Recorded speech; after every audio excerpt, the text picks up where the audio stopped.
हर दिन जैसे घूम घूम कर आप नहीं थकते, मैं भी आपको घुमाने के लिए बिल्कुल नहीं थकती। और इसी के साथ मैं आज फिर से आ गई हूँ आपको एक और हिडन स्पॉट के बारे में बताने के लिए, जो बस्तर जिले का है और जिसका नाम है तामड़ा घूमर जलप्रपात। तो क्या आप यहाँ गए हैं? जब तक आप कमेंट लिखते हैं सुनते जाइए कि ये कितनी सुंदर जगह है। तामड़ा घूमर जलप्रपात घोड़े की नाल के आकार में गिरता है, जहां पानी की हर बूंद जंगल की हरियाली से बातें करती है और जहां की हवा आत्मा को सुकून देती है। जगदलपुर से करीब 45 किलोमीटर दूर हरे भरे जंगलों और घुमावदार पहाड़ियों के बीच बसा है ये मौसमी झरना, जो सिर्फ बरसात के मौसम में ही अपना असली जादू बिखेरता है।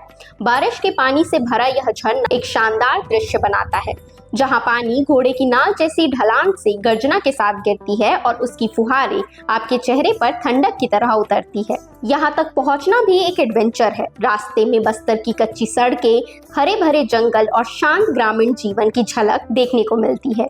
और जैसे ही आप तामड़ा घूमर पर पहुंचते हैं, पानी की गर्जना आपका सबसे पहले स्वागत करती है। तो कच्ची सड़कों के बीच ऐसे सुनसान जगह पे इतने सुंदर वाटरफॉल का होना मानो किसी स्वर्ग से कम नहीं है। तो इस वाटरफॉल को देखने के लिए आपको ज़रूर जाना चाहिए। तो कब जाएंगे कमेंट करके ज़रूर बताइएगा। वीडियो अच्छी लगी हो तो लाइक करें और हमारे चैनल सीजी भास्कर को फॉलो एंड सब्सक्राइब करना ना भूलें।